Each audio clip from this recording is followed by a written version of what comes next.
रंगा बिल्ला केस से इंस्पायर्ड राख एक ऐसी क्राइम थ्रिलर है जो सिर्फ मर्डर मिस्ट्री नहीं बल्कि दिल्ली के बदलते चेहरे की कहानी भी है।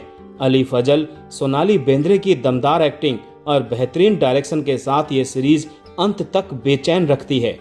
दरअसल राख की कहानी 1978 के चर्चित रंगा बिल्ला केस से प्रेरित है। कहानी दो भाई बहन सुमन और साहिल अरोड़ा के इर्द गिर्द घूमती है। बारिश वाले दिन दोनों बस स्टॉप पर खड़े होते हैं। सुमन को रेडियो स्टेशन में गाना गाने जाना है और उसका भाई उसके साथ है।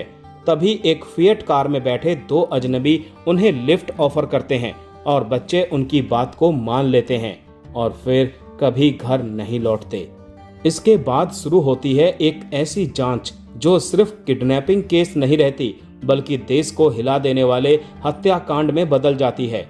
यंग सब इंस्पेक्टर जयप्रकाश इस केस की कमान को संभालता है और अपराधियों की तलाश में निकल पड़ता है। कहानी सिर्फ पुलिस जांच तक सीमित नहीं रहती बल्कि हत्यारों की मानसिकता और उनकी भागदौड़ को भी विस्तार से दिखाती है।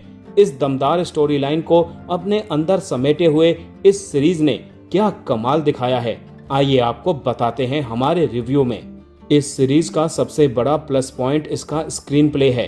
एक तरफ पुलिस की जांच चल रही है, दूसरी तरफ अपराधियों बाबू और रज्जो की गतिविधियां दिखाई जाती है। दोनों टाइमलाइन लगभग एक हफ्ते के अंतर पर चलती है और धीरे धीरे एक बिंदु पर आकर मिलती है।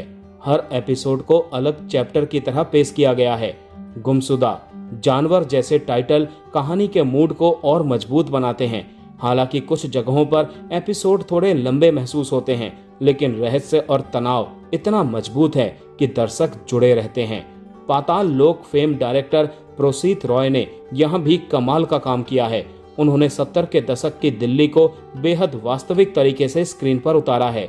पुरानी दिल्ली की सड़कें, बस स्टॉप, पुलिस सिस्टम और उस दौर का सामाजिक माहौल सब कुछ बेहद असली सा लगता है। डायरेक्टर सिर्फ अपराध नहीं दिखाते बल्कि उस दौर के समाज को भी समझाने की कोशिश करते हैं। कैसे एक घटना ने दिल्ली की पहचान बदल दी और लोगों के भीतर डर पैदा कर दिया, ये बात सीरीज बहुत प्रभावी तरीके से सामने लाती है।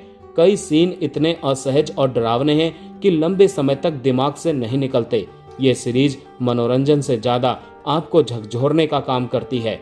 सब इंस्पेक्टर जयप्रकाश के किरदार में अली फजल पूरी कहानी की जान है। एक युवा पुलिस अफसर के संघर्ष, गुस्से, बेबसी और जुनून को उन्होंने शानदार तरीके से निभाया है। जैसे जैसे केस आगे बढ़ता है उनका किरदार और मजबूत होता जाता है। वहीं सोनाली बेंद्रे ने बच्चों को खो चुकी मां की पीड़ा को बेहद असरदार ढंग से निभाया है। कई जगह वो बिना डायलॉग के सिर्फ अपनी आंखों से दर्द बयां कर देती है। उनका प्रदर्शन सीरीज के सबसे भावुक हिस्सों में से एक है। आमिर बशीर एक सख्त लेकिन टूट चुके पिता के रूप में प्रभावित करते हैं। वहीं राकेश बेदी का किरदार कहानी में नया और गंभीर अनुभव लेकर आता है। रामनदीप यादव यानी रज्जो और आकाश मखीजा यानी बाबू इतने खतरनाक और डरावने लगे हैं कि उनसे नफरत करना लाजमी होगा। खासकर बाबू का बैक स्टोरी ट्रैक बेहद परेशान करने वाला और यादगार है। यही उनके किरदार की खासियत है।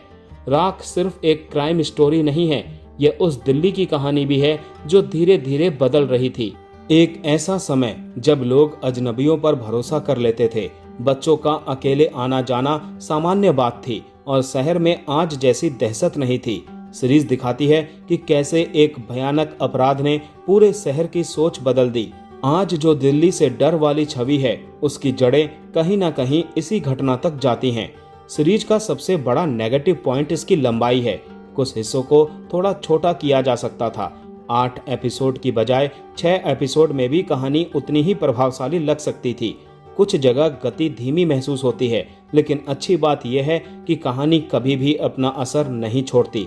राख कोई आसान या हल्की फुल्की क्राइम थ्रिलर नहीं है। ये एक ऐसी सीरीज है जो आपको अंदर तक बेचैन कर देती है। शानदार डायरेक्शन, मजबूत स्क्रीन प्ले, दमदार एक्टिंग और वास्तविक घटनाओं से जुड़ा दर्द इसे हाल के सालों की सबसे प्रभावशाली क्राइम ड्रामा सीरीज में शामिल करता है। अगर आपको दिल्ली क्राइम, ब्लैक वारंट या वास्तविक घटनाओं पर आधारित गंभीर क्राइम थ्रिलर पसंद है तो राख आपके लिए जरूर देखने लायक है।